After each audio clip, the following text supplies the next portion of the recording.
Ramai gerakan bertema anak abah tusuk 3 paslon. Tusuk 3 paslon bermakna golput. Sementara anak abah diasosiasikan sebagai pendukung Anies Baswedan di Jakarta. Melonjaknya gelombang golput dalam Pilkada Jakarta dapat berdampak serius terhadap legitimasi pemenang. Akankah ini menjadi batu sandungan bagi para paslon untuk meraup suara?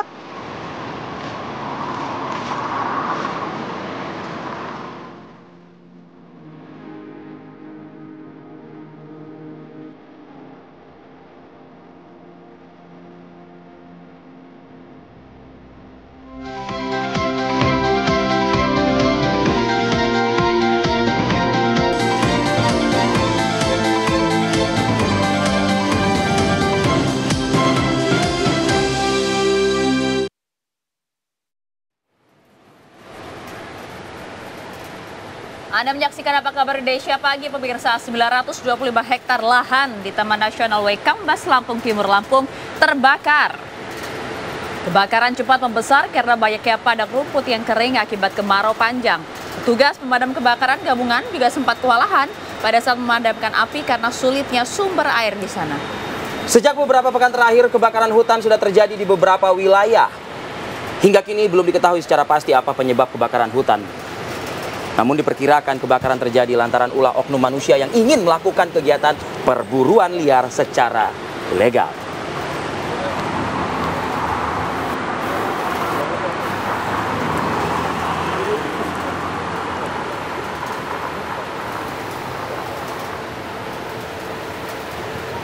Diduga akibat korsleting listrik salah satu kios pedagang.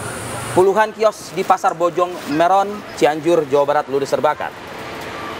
Api terus membesar menjalar ke kios lainnya di Pasar Bojong Meron, Kecamatan Cianjur Kota, Jawa Barat pada Sabtu malam. Sejumlah mobil pemadam kebakaran dari wilayah Cianjur Kota dan Ciranjang berjibaku untuk memadamkan api. Ya, tapi api baru bisa dipadamkan sekitar 3 jam kemudian, pemirsa. Akibat peristiwa ini paling tidak total ada 10 kios pedagang yang terbakar.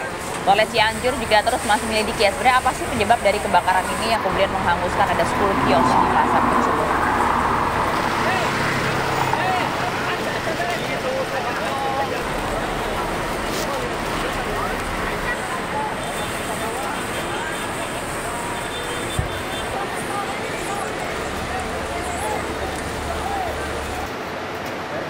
Assalamualaikum. Assalamualaikum Selamat pagi pemirsa, apa kabar? Pak Mamat berangkat haji. Cakep. Wih. Selamat pagi. Waduh, bisa keren. Kaget loh saya loh. Kaget ya? Kaget loh. Cuma satu baris saja kaget pemirsa. Itu sudah suatu luar biasa inovasinya. Terima kasih Arif Fadil Maksudnya pagi apa? hari ini. Maksudnya apa? Wih nih, Arif Fadil udah semangat. Pemirsa di rumah jangan mau kalah semangat ya menyaksikan Apa Kabar Indonesia Pagi hari ini. Karena kami akan hadirkan sejumlah informasi menarik untuk Anda. Salah Pasti. satunya diskusi kita nih. Lagi rame nih di media Ya, sosial, Vi. betul. Gerakan apa? Gerakan Jalan sehat, bukan? anak abah. Anak abah tusuk 3 paslon. Nah, itu dia. Tusuk 3 paslon maksudnya tusuk paslon 1, paslon 2, paslon 3 tusuk gitu. Nggak sah dong jadinya? Jadi nggak sah dong. Jadi ya. Ya kan? Tahu nggak kalau nggak sah itu biasanya nih nanti dipakai tuh. Sama siapa? Suara tidak sah. Itu dia. Agar Ini kok udah seuzon aja pagi-pagi. Astagfirullahaladzim. Nah itu dia, jangan. Nanti kita coba bahas hal ini bersama dengan Makanya jangan kami, gitu kan. tiga-tiganya. Itu dia, khawatirnya nanti justru yang golput banyak, suaranya nggak sah, pilkadanya ulang tuh gimana nih? Itu dia, legitimasi ya, legitimasi pemilihannya. Nanti kita akan bahas, tapi seperti biasa di awal kebersamaan ini kita hadirkan dulu rangkaian informasi pilihan. Ini ada seorang oknum guru matematika di Cianjur, Jawa Barat menganiaya siswanya saat jam pelajaran. Ini diduga lantaran hanya karena tersinggung pemirsa. Aksi penganiayaan ini pun viral dan sang oknum guru mendapat sanksi tidak diberikan jam belajar mengajar. Jadi video yang beredar ini memperlihatkan tindakan guru yang tidak sepatutnya ya dilakukan. Guru itu kan mengajarkan, mendidik anak menjadi anak itu Betul. anak yang apa ya, yang soleh, yang solehah, yang berpendidikan gitu ya kan. Tapi sayangnya justru malah Itu dia. Dan memang kalau kita lihat pemicunya itu diduga oknum guru yang tersinggung dengan siswa yang tersenyum kepada siswa lainnya dan menganggap senyuman itu mengejek sang guru. Apa maksudnya? Ini bagian dari suuzon atau gimana? Harusnya misalnya di depan kita nih ada guru, terus kita berdua senyum-senyuman. Iya. Pak Guru, mohon maaf nih ya. Memang seharusnya semua mata tertuju kepada Anda, Iya. tapi bukan fokusnya kepada Anda nih Pak. Itu Mungkin dia. ada maksud lain, oke. Tapi udah ada Semoga sanksi tidak. yang diberikan Betul, ya. Sudah ada sanksi yang diberikan. Kalau ini kita informasi lainnya untuk Anda pemirsa, ini ada seorang pelajar SMP yang kemudian tewas dengan penuh luka sabetan senjata tajam di bagian tubuhnya.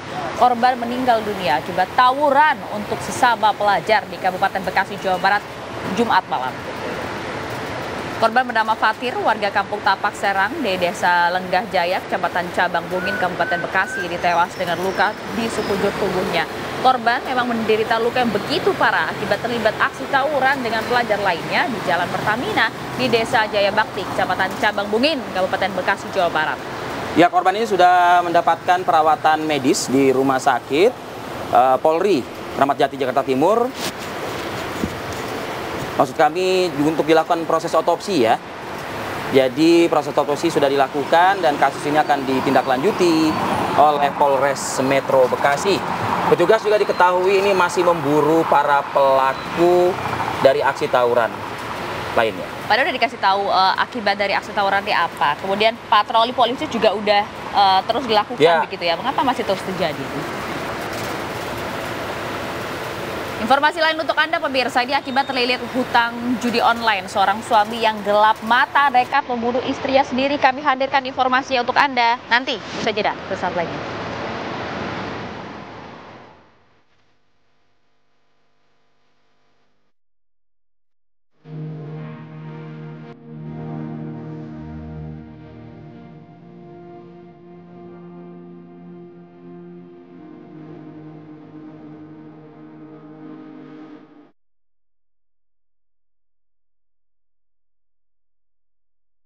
Jawa Barat.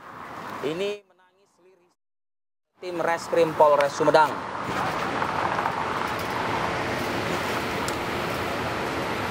Jadi HLM ini ya tega menghabisi nyawa sang istri hanya karena memang terlilit hutang kecanduan judi online atau slot judi online.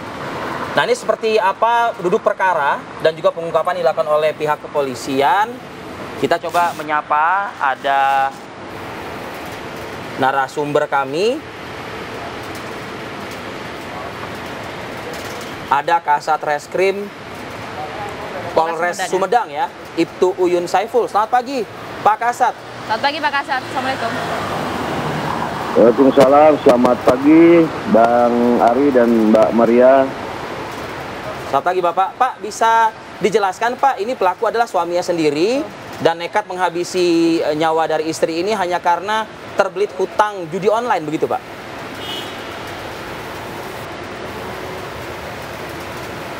Halo? Ya. Halo? Pak Kasat bisa mendengar suara kami Pak? Mengulangi? Kenapa? Ya, Pak, ini benar Pak, kejadian ini dilakukan oleh sang suami terhadap istrinya dan hanya karena terlilit hutang judi online?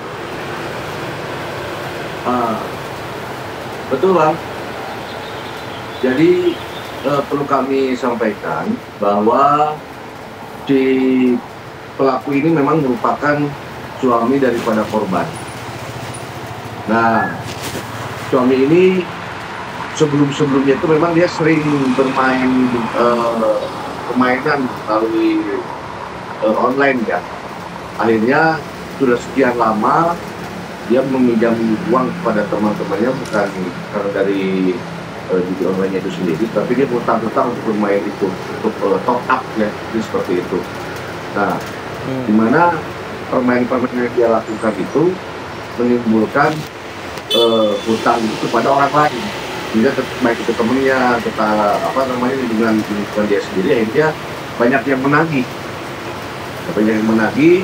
kemudian merasa kebingungan dengan urusan hutang, akhirnya meminta kepada istrinya ini untuk membayarkan hutangnya itu.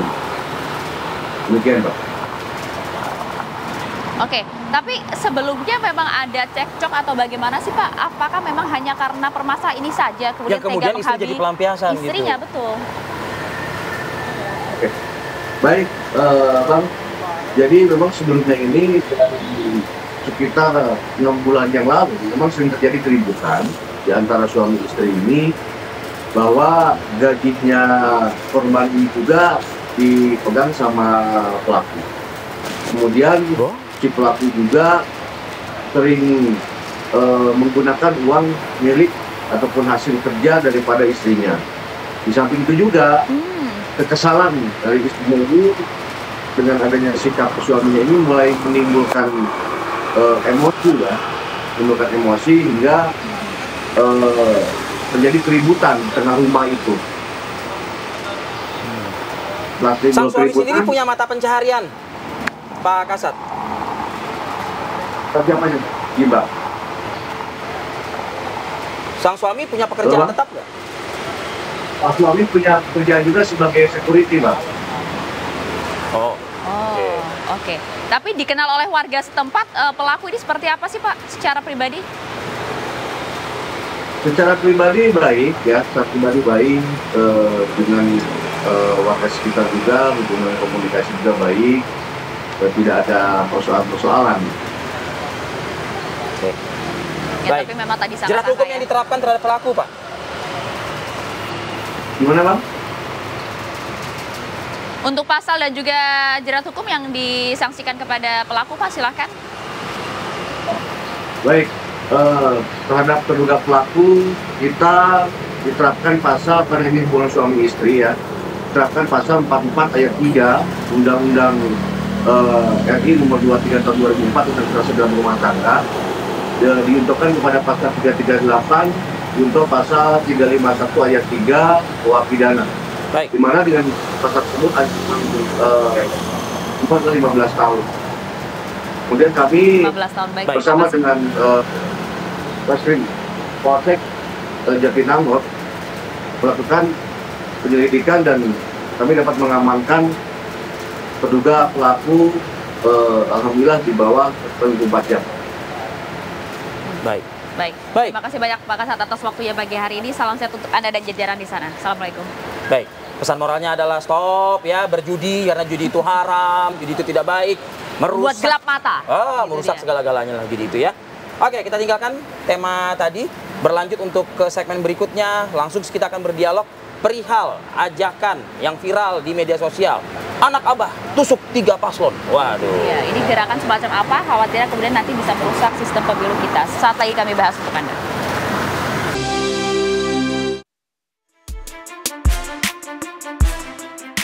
Sejak Anies Baswedan gagal mencalonkan gubernur di Pilkada Jakarta 2024, kini muncul gerakan di media sosial. Diduga gerakan itu digalang oleh para pendukung Anies sebagai bentuk kekecewaan karena jagoannya tidak maju di Pilkada Jakarta. Ramai gerakan bertema Anak Abah Tusuk 3 Paslon. Tusuk 3 paslon bermakna golput, sementara nama Anak Abah diasosiasikan sebagai pendukung Anies Baswedan di Jakarta. Sejumlah pihak menyebut pendukung Anies cenderung apatis dan tidak menghujat salah satu paslon tertentu. Jika ada salah satu paslon yang merangkul Anies, bisa jadi masih terbuka peluang untuk merebut hati para pendukung. Namun hingga kini, Anies belum memutuskan untuk memihak salah satu paslon. Ya, melonjaknya gelombang golput dalam Pilkada 2024 dapat berdampak serius terhadap legitimasi pemenang. Akankah ini menjadi batu sandungan bagi para paslon untuk meraup suara? Tim TV One mengabarkan.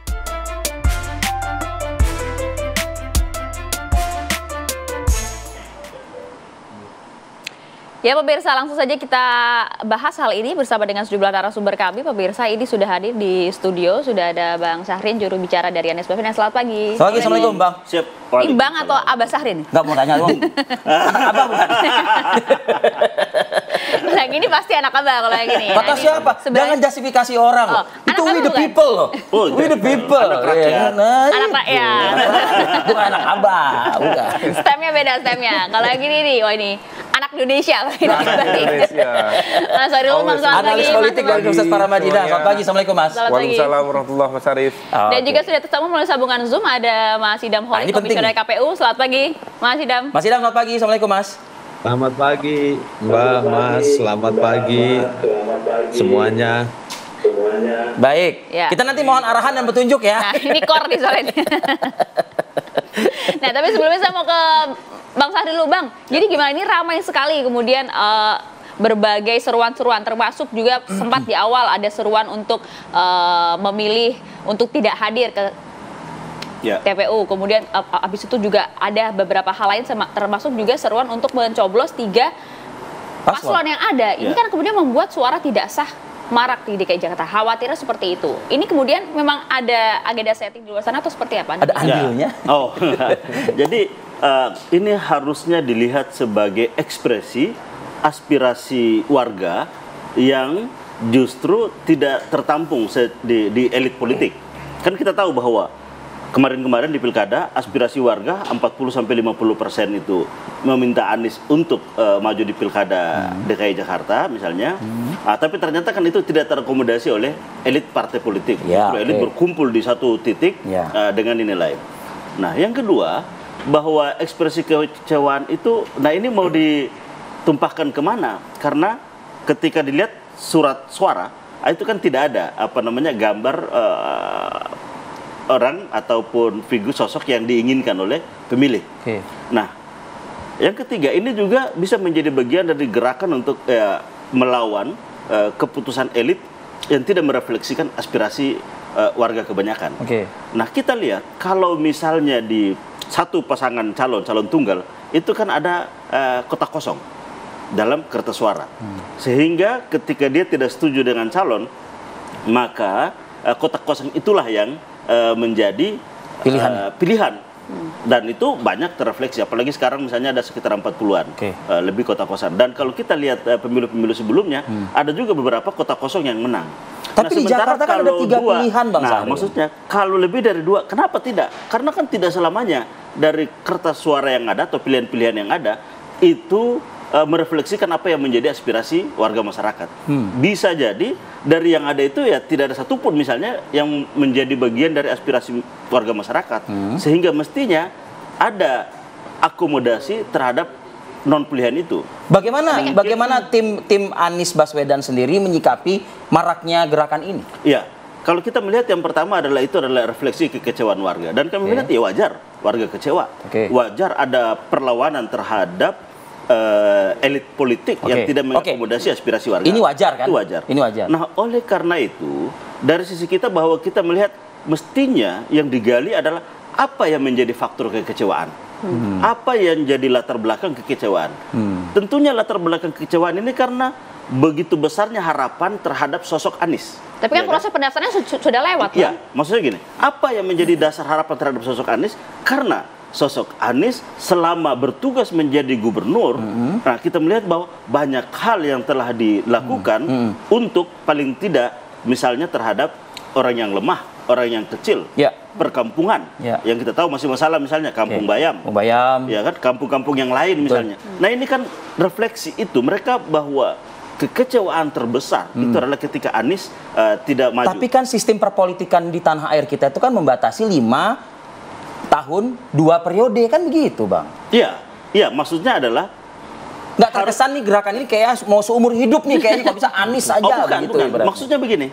Kenapa saya melihat bahwa harus dilihat apa yang kira-kira menjadi refleksinya? Nah, refleksinya mestinya adalah bahwa apa yang menjadi harapan terhadap Anies, nah para calon-calon ini harus bisa menjawab. Itu poinnya kan? Itu mestinya. Apa itu? Misalnya satu, program-program untuk warga. Orang yang tidak mampu bisa sekolah misalnya. Mahasiswa yang tidak mampu bisa dengan KJMU misalnya. Untuk lansia, untuk pekerja. Untuk rumah-rumah misalnya yang kepemilikan di bawah 2 miliar bebas pajak PBB. Nah itu kan program-program ada nggak di 3 paslon ini? Nah di PJ Gubernur yang sekarang kan banyak hal yang dikurangi dari program-program warga. Tapi PJ Gubernur kan tidak ikut dalam konsultasi. Bukan, maksud saya artinya bahwa kerinduan untuk mengembalikan Anies itu penting. Nah mestinya calon-calon yang ada ini melanjutkan itu harus memastikan bahwa apa yang telah dilaksanakan oleh Anies itu dijamin untuk dilaksanakan. Sudah kok ada pernyataan.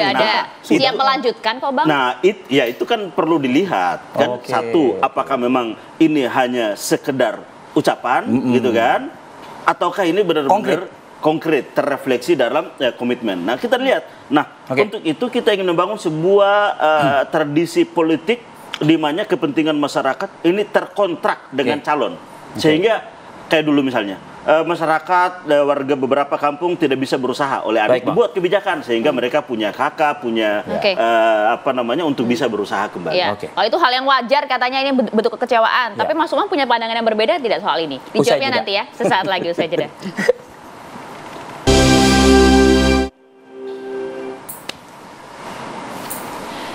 Pemirsa, di akhir masa pemerintahannya, Presiden Joko Widodo berencana berkantor di Ibu Kota Nusantara IKN pada 10 September hingga 19 Oktober 2024. Nantinya, Presiden Jokowi akan melakukan kunjungan kerja ke sejumlah daerah dan luar kota dengan titik keberangkatan dari IKN. Sementara itu, rencana pemindahan aparatur sipil negara atau ASN masih ditunda sampai infrastruktur dinilai siap.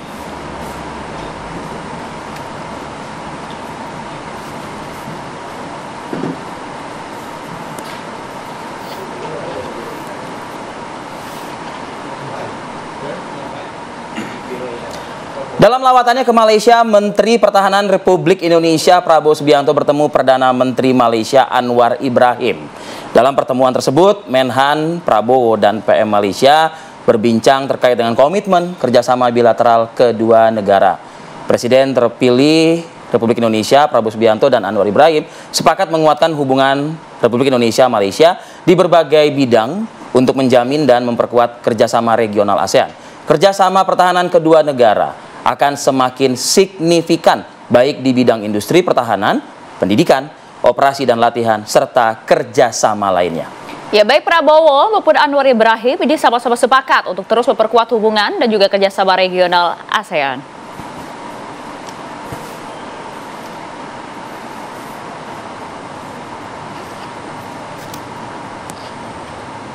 Oke, sementara itu pemirsa, bakal calon gubernur dan calon wakil gubernur Jakarta Pramono Anung Rano Karno hari ini melakukan kegiatan secara terpisah di wilayah Jakarta. Pramono bersepeda di Banjir Kanal Timur, sementara Rano Karno mengunjungi pemukiman di Kapuk Cengkareng, Jakarta Barat. Ini adalah informasi yang kami tampilkan di mana kegiatan Pramono Anung dan Rano Karno yang dihadirkan pada hari kemarin ya. Pramono menempuh perjalanan sekitar 45 km sejak pagi hari. Tidak sekedar olahraga ya, nampaknya kegiatan ini juga dimaksudkan untuk meninjau akses jalur bersepeda di sepanjang BKT Jakarta Timur, kembali menyerap juga aspirasi rakyat di sana. Pramono menilai jalur sepeda BKT sangat luas namun belum tertata dengan cukup baik. Ya, sementara bakal calon wakil gubernur Jakarta Rano Karno menyambangi warga Kapuk Cengkareng, Jakarta Barat dan juga melakukan serapan informasi dari masyarakat setempat.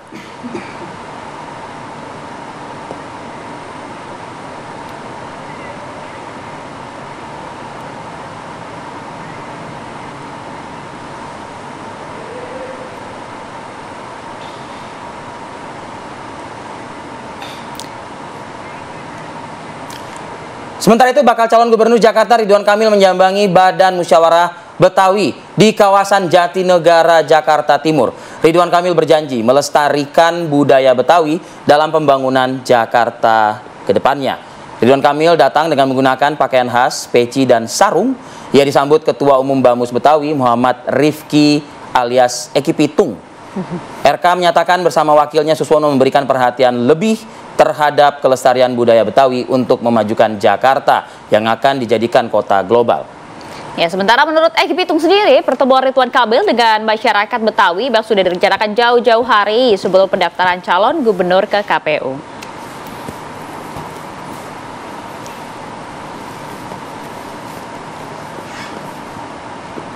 Oke, sudah mulai bergerilya ke warga-warga Jakarta gitu ya.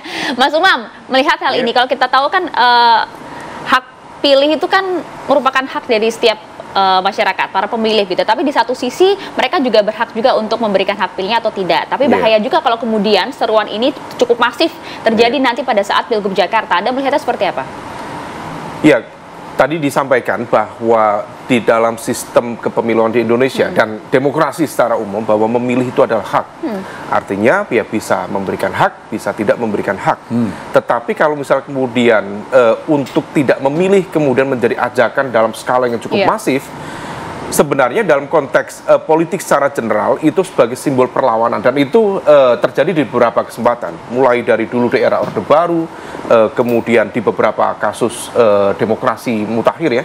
Misalnya di Spanyol itu ada fenomena no less votes, jangan pilih mereka, movement itu di gitu ya, tahun 2011. Kemudian di India juga ada, tadi disampaikan nota itu none above all, tidak ada di antara yang dipilih itu pilihan-pilihan itu yang kemudian dianggap memenuhi standar integritas dalam konteks berpolitik. Maka kemudian itu didorong sebagai sebuah upaya gerakan sosial politik suatu masyarakat. Tetapi problemnya ketika kemudian itu didorong secara masif, maka kemudian itu berpotensi bisa menjadi sebuah gerakan yang justru menjadi kurang produktif bagi demokrasi itu sendiri.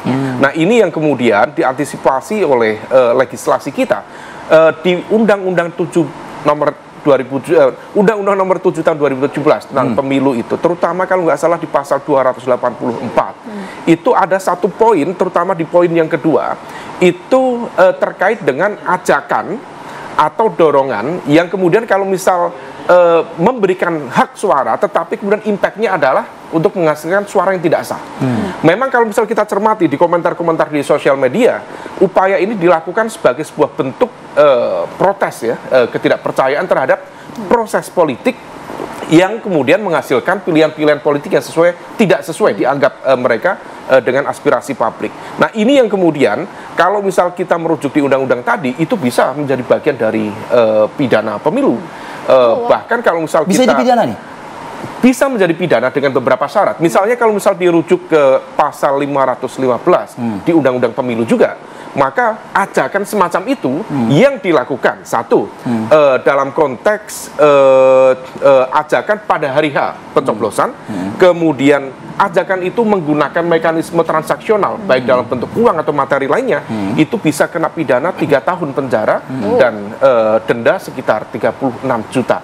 Nggak terlalu besar, tetapi sebagai sebuah efek jerah dan juga political warning itu cukup penting untuk dipertimbangkan. Nah, terlepas dari itu, maka ini kemudian harus dikaji lebih detail. Kalau misal kemudian ini sebagai sebuah simbol perlawanan, ya itu sesuatu fenomena politik pada umumnya. Tetapi kalau misal kemudian ajakan ini menjadi semakin masif, menjadi cukup berdampak pada kredibilitas hasil pemilu, saya pikir ini juga harus diantisipasi oleh semua pihak. Sebelum ke KPU, saya ingin tegaskan lagi ke Mas Umam kalau gitu. Seharusnya apa yang harus dilakukan oleh seorang Abah Anies Baswedan terkait dengan maraknya masifnya gerakan ini gitu loh. Anies Baswedan adalah sosok yang negarawan, kita yakin itu kan, dan juga tokoh juga yang cukup bisa menyerap seluruh aspirasi kan, seharusnya begitu. Tadi sudah disampaikan oleh fatwa dari Abah bahwa barangkali yang melakukan itu salah satunya adalah sebagai sebuah bentuk simpati terhadap misalnya Mas Anies dan juga ekspresi kekecewaan. Tetapi bagaimanapun juga proses politik tidak selalu bisa menghadirkan sebuah pilihan yang ideal, tidak bisa menghadirkan sesuatu yang sesuai dengan ekspektasi publik. Tetapi itulah realitas politik. Yang bisa dilakukan adalah setidaknya bagian dari upaya pembentukan local good governance tadi. Pilihan-pilihan kebijakan yang sekiranya masih cukup penting dan relevan, ada baiknya kemudian dititipkan kepada salah satu kandidat tertentu. Dan saya pikir kalau misal kemarin Mas Anies di fase akhir cukup dekat dengan PDIP, kenapa tidak misalnya pilihan-pilihan kebijakan itu dititipkan kepada misalnya kandidat dari PDIP, Pak Pramono dan juga Rano Karno misalnya, sebagai bentuk perlawanan secara simbolik terhadap kekuatan politik. Anda melihatnya justru malah ini gerakan justru malah diakomodir begitu oleh kubu Anies Baswedan. Harus bersuara tidak sih Anies dengan gerakan ini? Nah, kalau misal dalam konteks PDIP sendiri tentu sangat berharap Anies memberikan dukungan kepada kandidat dari PDIP. Tapi untuk Anies secara personal. Tetapi kalau misal dari Anies secara personal tentu ada pilihan-pilihannya. Bahwa kemudian ini dikapitalisasi sebagai sebuah simbol perlawanan sekaligus dukungan moral politik terhadap nama Anies Baswedan, yaitu bagian dari sebuah realitas politik. Tetapi dalam konteks pembangunan demokrasi yang ideal dan juga upaya untuk menghadirkan tadi tata kelola pemerintahan yang baik di tingkat lokal, memang ada baiknya aspirasi-aspirasi kemudian disalurkan melalui kanal-kanal yang memang sudah tersedia. Oke, itu dia. Mas Idam, kalau menurut Anda bagaimana? Sah-sah saja kalau dalam konteksnya hak pilih begitu ya. Tapi kalau dalam konteks hasil pemilu kan takutnya mempengaruhi kredibilitas dari hasil. Ini kalau lama-lama dibiarkan jadi bola es, repot juga KPU. Wah, itu dia. Gimana, Bang? Ya, pertama saya ingin menyampaikan bahwa we are the voters. Kita ini semua pemilih. Baju baru lagi nanti nih. Ya, karena untuk menjadi pemilih ini nggak mudah. Ya, untuk menjadi pemilih ini perlu effort yang luar biasa. Kita mesti ingat bagaimana negara ini prosesnya berdiri, bagaimana undang-undang dasar ini dirumuskan. Kita mesti ingat bahwa negara ini berdasarkan kedaulatan rakyat. Dan kita bandingkan dengan negara lain yang hari ini masih berjuang agar bisa menyelenggarakan pemilu. Terus kita, negara yang sedang bertransisi menuju pematangan demokrasi, tiba-tiba melakukan gerakan untuk tidak memilih atau menginvalidkan suara. Saya pikir ini udah keluar dari nalar sehat. Ya, dan apa yang tadi disampaikan oleh beliau bisa mengarah pada tindak pidana, itu benar sekali. Dalam Undang-Undang Pilkada itu ada pasal 187A, Undang-Undang nomor 10 tahun 2016 ayat 1, jelas itu ketentuan pidananya. Ya, dan saya memaknai warga negara yang baik adalah warga negara yang menggunakan hak pilihnya. Ya, kalau bicara persoalan superlatif, komparatif, positif, mana yang terbaik, lebih baik atau biasa saja, itu dalam studi etika tuh ada yang namanya minus malum. Itu. Dan dalam studi psikologi kalau orang merasa paling hebat, wah itu tanda-tanda itu harus dianalisis itu kejiwaannya. Nah, jadi menurut saya kita semua ini adalah we are the voters. Undang-undang telah mengatur itu. Ini kan gerakan masyarakat, Mas Idam. Ini kan gerakan masyarakat. Ya, kami ingin menegaskan bahwa punya hak pilih itu sebuah anugerah, dan kita sebagai warga negara yang bersila pertama ketuhanan yang Maha Esa, memilih itu adalah bentuk rasa syukur terhadap negara ini yang telah menggunakan konsep demokrasi, di mana negara ini mengedepankan kedaulatan rakyat. Memilih adalah kedaulatan rakyat. Jadi tidak ada alasan untuk tidak menggunakan hak pilih. We are the voters. Udah berapa kali loh? 3 kali loh disebut loh. Yang ini pakai kaosnya aja belum nyebut-nyebut dari tadi loh. Ada komentar? Ya, jadi gini apa namanya? Ya penyelenggara merasa terancam nggak? Penyelenggara ya mestinya dengan pidana tadi menjadi tidak. Penyelenggara ya mestinya menjadi penyelenggara yang baik ya. Penyelenggara yang baik ya harus tentunya netral, menyuguhkan semua hal yang baik dan tidak boleh beropini soal calon penyelenggara ya. Opininya apa tadi, Bang? Ya, maksudnya tidak boleh beropini soal sosok, soal orang, itu nggak boleh. Maksudnya supaya Anda mendengar itu tadi? Iya, maksudnya kan misalnya ada yang menyatakan Mas yang lebih terbaik dan segala macam, itu kan soal orang kan. Nah, tapi begini, maksud saya begini. Yang harus dilihat oleh para calon yang ada saat ini itu adalah apa sebenarnya substansi yang diusung oleh Anies Baswedan. Kan diakui bahwa mayoritas pemilih melalui semua survei kan adalah Anies. Nah, sehingga kan yang harus dilihat adalah apa sebenarnya substansi yang diusung oleh Anies. Nah, substansi yang diusung oleh Anies dalam bentuk agenda itu adalah membesarkan yang kecil tanpa mengecilkan yang besar. Artinya adalah mengangkat yang lemah. Ya kan? Ini yang selama ini yang dibangun. Nah, mestinya para calon-calon ini agenda itulah yang mestinya diyakinkan sudah kepada meraup suara anak abah sudah nggak dilihat itu oleh Bang Sarin tuh. Enggak, kan ini pemilih. Kan kita bicara pemilih. Kalau artinya Anda kan bisa dong mengajak mereka-mereka ini yang ada di gerakan ini begitu kan? Oh iya, tentunya ada komunikasi soal itu. Nah, yang kedua adalah betul tadi komunikasi Mas Anies dengan partai politik, dengan PDI Perjuangan sudah sangat bagus. Jauh hari sebelum pilkada.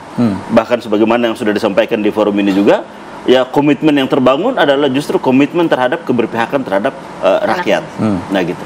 Nah inilah yang harapan kita ini bisa menjadi jembatan, jembatan harmonisasi hubungan ini dalam konteks ini juga bisa dilihat secara simbolik oleh pemilih-pemilih Anies. Tapi yang paling terpenting adalah sebenarnya bagaimana komitmen para calon terhadap warga yang betul-betul mampu diyakinkan kepada pemilih. Nah mungkin itu bisa dijelaskan tuh kepada gerakan tersebut tuh kepada masyarakat. Oh iya, tentunya kita selalu menyampaikan bahwa lihat dan itu kan harus dilihat bahwa kan ada kampung-kampung yang selama ini misalnya problem Kampung Bayam, ya datang dong ke sana ke Kampung Bayam. Apa yang bisa diberikan oleh para calon ini sebagai komitmen sehingga nanti mereka bisa kembali menghuni misalnya. Oke, Nah, baik. ini kan bagian dari hal-hal yang Baik, Mas Ari. penting untuk di Saya minta komentar dari Komisioner KPU ya, usai jeda pada berikut kami akan kembali.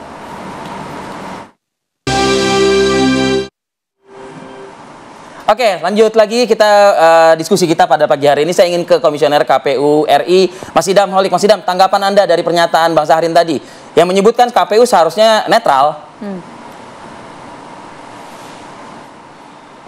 Bang Syahrir ini orang baik ya, jadi saya nggak boleh menyakiti orang baik. Jadi kalau ada kalimat saya yang tidak tepat, saya minta maaf Bang Syahrir.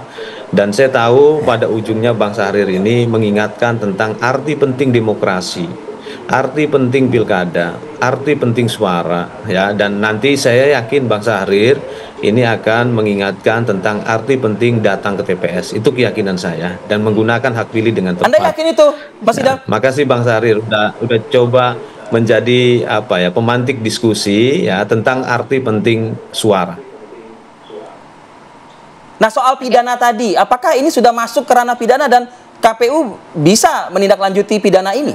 Makin masif kali ini. Undang-undang memberikan kewenangan atributif kepada Bawaslu untuk melakukan penegakan hukum atas pasal 187A ayat 1 Undang-Undang nomor 10 tahun 2016. Kami sebagai KPU tentunya tidak punya kapasitas bicara tentang penindakan pelanggaran dalam pilkada. Ya, nanti kita berikanlah kita tunggu saja Bawaslu seperti apa berkomentar ya. Ya, saya melihat bahwa Bang Syahrir ini baik memantik kita untuk melihat arti penting suara. Oleh karena itu suara kita gunakanlah dengan tepat, dengan penuh makna. Jadi beliau ini memantik kita untuk mendiskusikan tentang meaningful participation atau partisipasi yang bermakna. Seperti itu Bang Syahrir ya.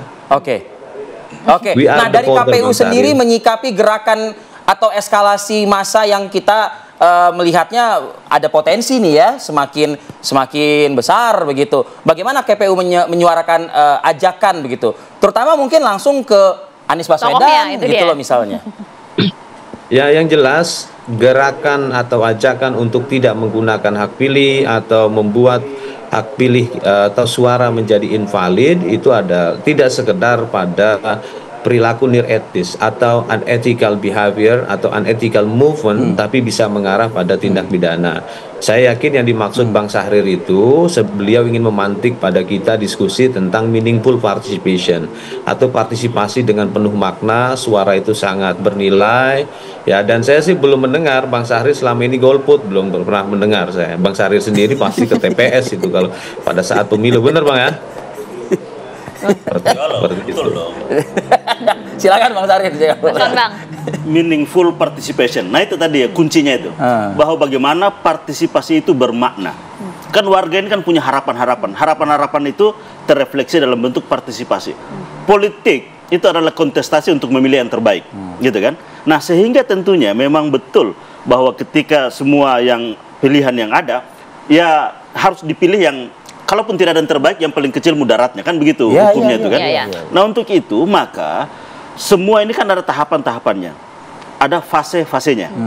Nah saat ini kan kandidat juga belum masa kampanye, jadi kan tidak patut juga mengkampanyekan siapapun.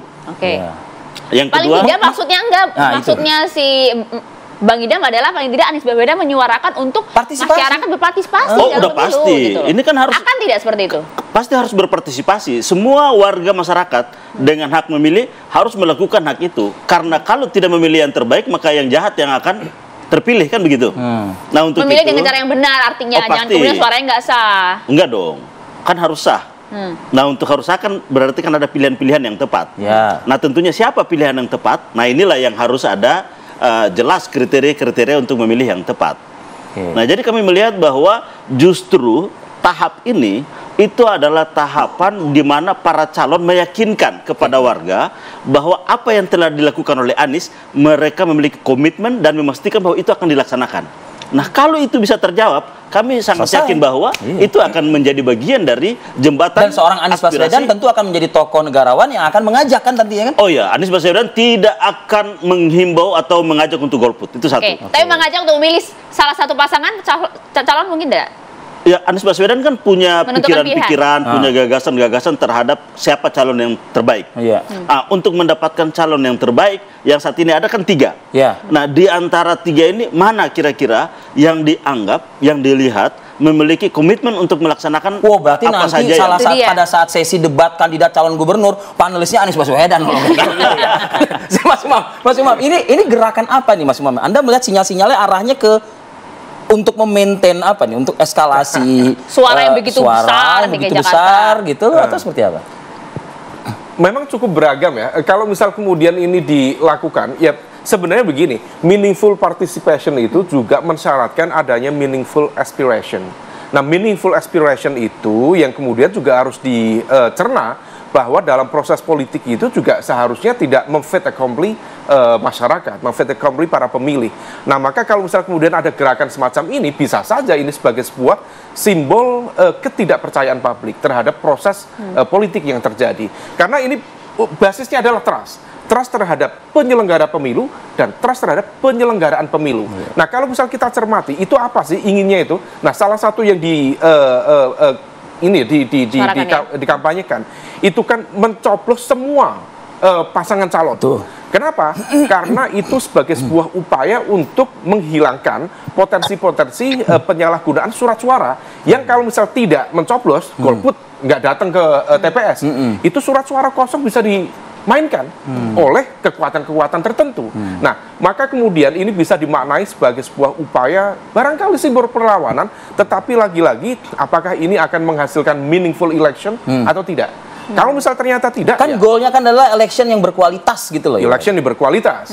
Nah, oleh karena itu yang bisa dilakukan ya memang ada baiknya suatu saat Mas Anies memberikan statement Itu. Terkait dengan positioning seperti apa, termasuk tadi ide gagasan mana yang memiliki kedekatan lebih kuat dan asosiatifnya tadi itu ya lebih dekat dengan yang mana, maka itu kemudian bisa memberikan arah dalam konteks memberikan dukungan kepada salah satu kandidat yang sah. Dan Anda melihat ujungnya akan seperti itu, Mas? Bisa saja seperti itu, barangkali kalau misal tadi Bang Syahrin nyampaikan, wah ini bagian dari upaya untuk memaintain saham politik Itu dalam dia. tanda kutip. Karena bagaimanapun juga ya diakui bahwa Mas Anies punya basis pemilih loyal dan kemudian dengan tidak hadirnya Mas Anies dalam proses kontestasi juga menjadi sebuah catatan tersendiri. Maka dalam konteks ini ya barangkali ini bagian dari upaya untuk negosiasi dan membuat seorang Anies Baswedan tetap relevan dalam tanda kutip dalam proses kontestasi tanpa namanya. Oke. Itu yang membuat hingga saat ini Anies Baswedan belum bersuara dengan seruan ini, Mas? Begini, kita tahu Memaintain bahwa saham politik ternyata untuk negosiasi. Kalau kita tahu bahwa proses sebelum masuk di pemilihan warga seperti yang ada saat ini, kan sebelumnya kan di partai politik. Dan di partai politik kan kita lihat bahwa terbangun sebuah tradisi baru yaitu politik tanpa negosiasi. Iya kan? Di elit ini. Ini saya punya calon, kebijakannya harus ikutin nih. Kalau nggak ikut, ya udah minggir. Nah, justru ini tahapan ini harus mulai dibangun politik dengan negosiasi, mungkin musyawarah, ya kan? Ada perbincangan di antara semua. Harus diakui bahwa biar bagaimanapun Anies memiliki ketokohan yang cukup kuat di Jakarta ini. Nah, untuk bisa meyakinkan itu, nah itu tadi satu terhadap warga. Yang kedua, ada juga komunikasi yang harus dibangun di antara tokoh-tokoh ini. Nah, sehingga apa? Sehingga apa yang menjadi harapan warga itu juga mereka melihat bahwa oh ini ada jaminan bahwa ini apa yang menjadi dirasakan oleh kita sebagai warga di Jakarta, warga yang lemah ini, nah ini ada yang bisa menjadi faktor yang berkuat. Yang kedua, bagi penyelenggara pemilu, nah ini juga menjadi tantangan tersendiri untuk membangun pemilu yang berkualitas. Pasti. Nah, dan yang ketiga adalah bagi DPR dan juga para pengamat, dan para peneliti Kena juga, ini Mas juga Fahmi. harus melihat bahwa ada aspirasi yang tidak mampu diserap oleh calon-calon yang ada. Nah, di mana menyalurkan aspirasi ini gitu. Oke. Nah, itu. Ini himbauan kepada pengamat. Memang terkait dengan konteks itu, kalau misal memang ini adalah sebuah ekspresi kesadaran politik, tentu ini sesuatu yang sah. Nah, tadi kalau misal kemudian mengarah pada tindak pidana pemilu dan sebagainya, dalam konteks tertentu ini harus hati-hati. Jangan sampai kemudian ini bisa diancam pidana pemilu, belum tentu. Pidana pemilu itu bisa kemudian diterapkan dalam konteks ini kalau misal satu ajakan secara masif dilakukan di hari H dan ada mekanisme transaksional yang dilakukan. Memberikan dukungan, memberikan logistik, kemudian itu terjadi secara masif. Nah, itu bagian Dan dari biasanya sulit dibuktikan. bisa dipidanakan. Selama ini kemudian sifatnya adalah aspiratif, sesuai dengan kesadaran, that's part of the political life.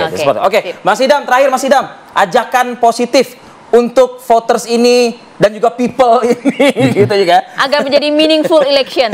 Silakan Mas. Ya. Tadi ada kata menarik dari Bang Syahrir ini, yaitu kata negosiasi. Ya, kalau dalam studi ilmu politik itu sebenarnya beliau ingin menyampaikan kontrak sosial. Dan meaningful participation itu tidak akan terwujud kalau kampanye tidak pernah dimaknai sebagai kontrak sosial. Karena di hari pemungutan suara, pemilih memberikan kedaulatannya berupa suara kepada calon, maka sebelumnya sebaiknya dilakukan dialog. Jika misalkan Anda terpilih menjadi kepala daerah atau wakil kepala daerah, program pembangunan apa yang bisa diperjuangkan? Itu yang saya maknai. Jadi sebenarnya Bang Syahrir ini menurut saya bagus ya. Beliau ini memantik kita untuk coba melakukan kontrak sosial ya, dan tidak ada meaningful participation tanpa kontrak sosial, karena pada dasarnya kedaulatan rakyat yang diberikan di TPS itu sifatnya pinjaman yang suatu hari bisa aja dialihkan ke kandidat lainnya ataupun ke tempat lainnya seperti itu. Nah, ini pentingnya bagi kita ya untuk coba membangun demokrasi yang rasional. Jadi saya melihat apa yang disampaikan Bang Syahrir tentang kata negosiasi macam itu positif untuk membangun demokrasi yang rasional, di mana kampanye berbasiskan pada kontrak sosial. Itulah meaningful participation. Harapannya sebenarnya Bang Syahrir tadi membaca judul kita ya pada pagi hari ini. Oke, terima kasih Mas Idam Holik, Mas Umam, terima kasih. Bang Syahrir, terima kasih banyak. Terima kasih Bung Idam. Terima kasih Bang Syahrir. Kami akan jeda terlebih dahulu pemirsa. Saat lagi Apa Kabar Indonesia Pagi akan kembali untuk Anda. Sesaat lagi.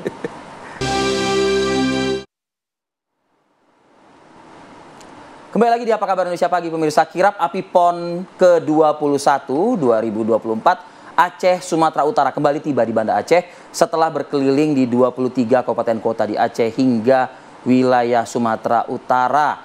Api PON ini diambil dari gunung berapi Jaboy Kota Sabang pada 27 Agustus dan dibawa berkeliling 23 kabupaten kota di Aceh. Api tersebut juga sempat diarak keliling Sumatera Utara dan kembali tiba di Banda Aceh. Usai diterima oleh pejabat wali kota Banda Aceh, api akan ditempatkan di pendopo Gubernur Aceh. Dan selanjutnya api PON ini akan dibawa kembali pada opening ceremony PON di Aceh Sumut di Stadion Harapan Bangsa Banda Aceh. Nah, memang sejumlah cabur sudah berlangsung begitu ya. Tapi nanti bagaimanakah kemudian opening ceremony dari PON ke-21 2024 yang akan berlangsung itu dinantikan juga oleh masyarakat. Dan pemirsa, kalau kita lihat memang PON ini pertama kali digelar di dua provinsi Aceh dan Sumatera Utara pada tahun ini, di mana Menpora Dito Aryo Tejo memastikan upacara pembukaan akan digelar secara meriah di Stadion Harapan Bangsa Aceh dengan menampilkan ada budaya dan juga berbagai teknologi canggih. Berikut wawancara TV One dengan Menpora Dito Aryo Tejo. Ya pemirsa, Pekan Olahraga Nasional 2024 sebentar lagi akan digelar. Lalu seperti apa opening ceremony-nya? Nah, saya juga penasaran. Nah, untuk itu saya mau tanya langsung nih ke Menteri Pemuda Olahraga Dito Aryo Tejo. Mas Dito, apa kabar, sehat? Baik, Mbak Fatima. Ini kita mau kupas tuntas seperti apa nanti opening ceremony PON 2024 nanti. Seperti apa, Mas Dito? Ya, pastinya opening ceremony ini kita seperti saya sampaikan dimanapun, ini kita Indonesia sudah terbiasa sejak opening ceremony Asian Games 2018 yang sangat megah. Pasti konsepnya itu harus mengambil standar seperti itu. Jadi masyarakat yang memiliki ingatan Asian Games ya nggak jauh seperti itu, tapi tentunya dengan kita lebih kentalkan ciri khas lokalnya, di mana opening ceremony ini akan dilakukan di Aceh dan closing ceremony akan dilakukan di Medan, Sumatera Utara. Jadi untuk opening ceremony pasti ada perpaduan budaya-budaya dari Aceh sendiri dipadukan dengan budaya Nusantara, dan pastinya ada juga berbau teknologi tinggi, dan insya Allah keren, dan bagaimana ini para atlet dan juga para masyarakat bisa terhibur dan juga bisa meninggikan animo mendukung para daerahnya masing-masing. Berarti ini pasti akan megah begitu ya, gak kalah sama kelas-kelas internasional begitu ya? Ya, nggak kalah lah, walaupun budgetnya juga budget lokal, tapi taste-nya taste internasional. Dimaksimalkan. Dimaksimalkan. Gitu. Nah ini kan digelarnya di dua daerah. Akan digelar di Aceh. Nanti yang di Sumutnya kan seperti apa? Pada hari openingnya seperti apa, Mas? Ya, ketika opening di Sumut tidak ada event apa-apa, jadi semua akan diundang di Aceh, seluruh daerah. Dan di Sumut nanti dikhususkan di closing ceremony, di mana karena closing ceremony mungkin pesertanya, audiensnya akan sedikit berbeda, karena pasti tidak semua peserta itu masih ada di Aceh ataupun Sumut. Biasanya itu udah game-game yang terakhir, jadi nanti mungkin konsep closing ceremony-nya lebih terbuka untuk umum.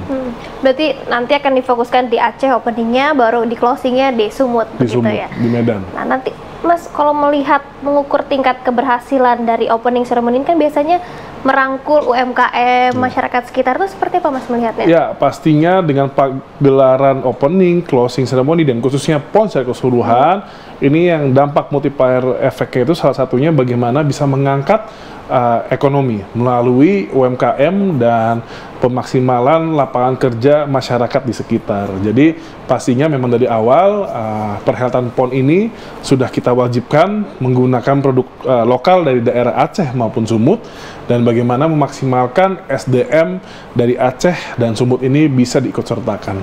Jadi nggak cuma acaranya aja, tapi melibatkan masyarakat daerah sekitar, begitu ya Mas? Agar ya kita bisa lihat untuk Aceh khususnya, ini merupakan acara nasional terbesar yang pernah dibikin di Aceh.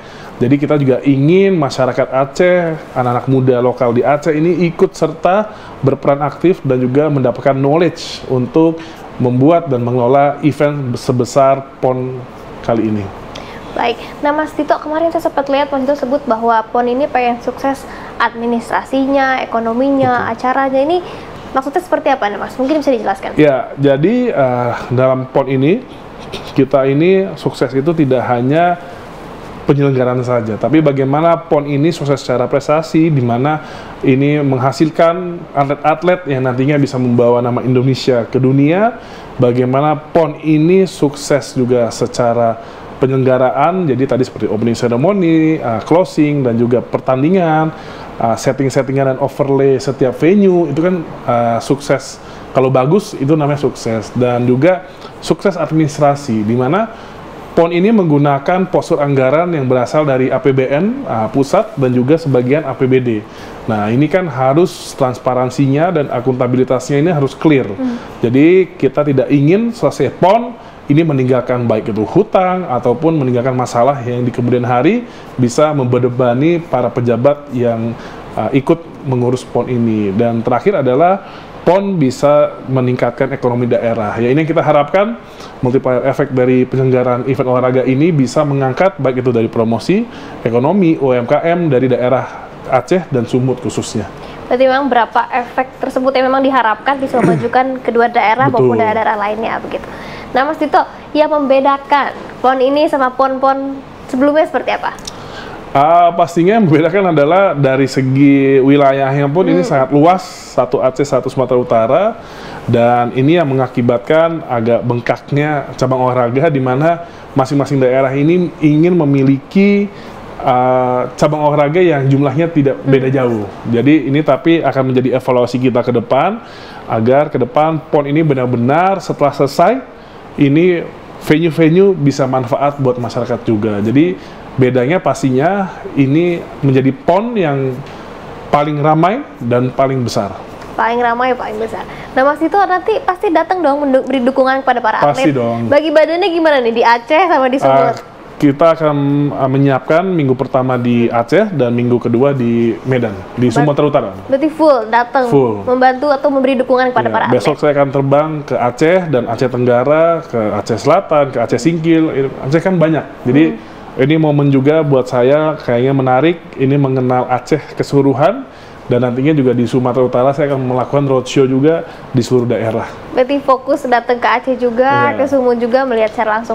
Pakai baju khusus kan nanti pas opening ceremony? Ini khusus. Ini? Berarti pakai baju khusus? Ada. Nanti ada dari PB PON, dari KONI menyiapkan, mungkin nanti akan saat acara baru di launching.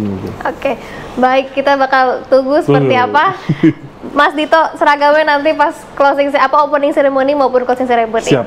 Baik, Mas Dito terima kasih sudah berbincang buat TV One juga. Kita akan tunggu seperti apa nanti eventnya, suksesannya. Makasih. Nanti juga mungkin kita akan lihat langsung. Harus wajib ini. Dan kita akan mengabarkan kesuksesan PON 2024. Sekali lagi terima kasih Mas Dito. Terima kasih. Ya pemirsa, itulah perbincangan saya dengan Menteri Pemuda Olahraga Dito Aryo Tejo seputar Pekan Olahraga Nasional 2024 yang akan digelar di Aceh dan Sumut. Tentu ini menjadi menarik karena PON kali ini digelar di 2 provinsi yang berbeda. Tentunya kita akan nantikan seperti apa kemeriahan opening seremoninya serta pagelaran olahraga yang akan digelar di 2 provinsi berbeda tersebut. Dan tentunya kita akan nantikan seperti apa pagelarannya dan informasinya di TV One. Saya Fatima Abar mewakili kru yang bertugas, pamit undur diri, sampai jumpa. Itu dia, bedanya akan seperti apa ya Via? Jadi penasaran ya. Jadi tidak hanya ajang dunia seperti Olimpiade dan sebagainya yang dilangsungkan di beberapa tempat, tapi ternyata PON pun juga bisa secara hebat begitu. Walaupun budget lokal tapi akan meriah. Weh, ngomong budgetnya agak susah nih, Vi. Kenapa emang budget ini? Itu dia, udah terbatas begitu maksudnya? Hah? Katanya bakal dipotong lagi nih gaji kita nih. Masalah apa? Tambahan pensiun itu ya? Itu dia, masih digodok katanya nih, Vi. Udahlah segini, potong lagi jadi segini. Lama-lama ketemu di tangan nih. Loh, nih ketemu di tangan nih. Tapi masih wacana. Tunggu PP. Tunggu PP dulu. Tunggu PP. Nah, tapi respon masyarakat akan seperti apa nih? Nanti ya, usai jeda kami akan hadirkan untuk Anda. Ya, Anda kembali di Apa Kabar Indonesia Pagi, pemirsa. Ini untuk Ari Fadil, kameramen dan seluruh masyarakat pekerja Indonesia ya. Ini, para karyawan dan pekerja di sektor swasta sepertinya harus kembali bersiap-siap ya. Karena setelah OJK menyebut akan ada program pensiun tambahan untuk para pekerja. Kebijakan ini merupakan tindak lanjut dari Undang-Undang Nomor 4 Tahun 2023 tentang pengembangan dan penguatan sektor keuangan. Lantaran total potensi dana pensiun masih jauh dibandingkan dengan total PDB. Salah satu program perluasan dana pensiun adalah dengan mengadakan tambahan iuran peserta program pensiun bagi masyarakat dengan jumlah pendapatan tertentu. Jadi nanti dalam gaji kita akan dipotong tuh ya untuk program dana pensiun. Jadi ada BPJS, ada jaminan hari tua, ada cicilan-cicilan rumah, motor, kendaraan dan lain sebagainya. Terus mungkin asuransi tambahan juga. Iya kan? Ya. Makanya tadi itu untuk kebutuhan rumahnya di mana tuh bagiannya? Nah itu dia maksudnya saya bilang, kalau ini tangan udah ketemu begini, ya kan? Ya udah akhirnya, mohon maaf ya Pak ya, belum bisa bayar kontrakan bulan ini gitu. Mohon maaf ya Pak ya, belum bisa bayar gitu. Nah itu respon dari Ari Fadil ya. Kita juga ingin dengar nih respon masyarakat Jakarta hari ini seperti apa ya dengan kebijakan ini. Sudah rekan kami, ada siapa sih? Ada Hilda Ramadanti.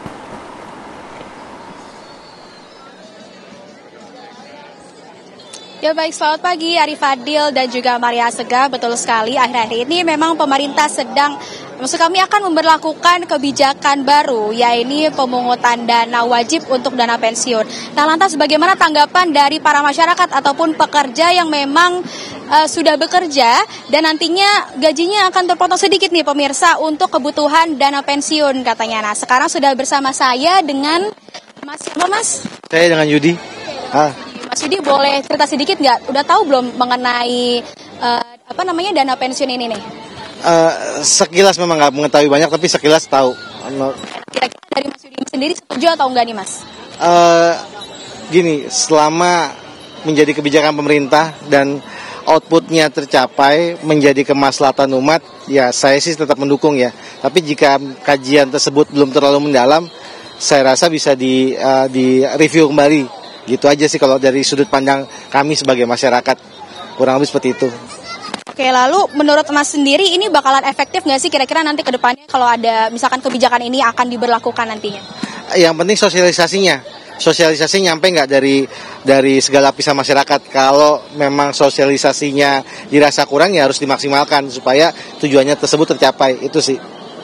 Nah, untuk yang terakhir nih Mas, harapannya Mas sendiri gimana nih Mas? Kalau misalkan nanti tiba-tiba diberlakukan sistem terbaru seperti itu. Harapannya sih harusnya masyarakat Indonesia harus sejahtera ya, gitu aja sih. Sesimpel itu sebenarnya harapan masyarakat di Indonesia. Gitu. Terima kasih Mas Yudi. Nah, pemirsa, sekarang kita bergeser sedikit nih. Kami ada narsum kedua, ya ini dengan Mas siapa Mas? Selamat pagi Mas. Halo, selamat pagi. Saya dengan Iksan. Mas Iksan, boleh tanya sedikit nggak? Udah tahu belum nih terkait dengan pemungutan dana wajib untuk pensiun? Sudah tahu sedikit, sudah banyak beredar di sosial media juga, gitu. Mas Iksan sendiri setuju atau enggak sih Mas?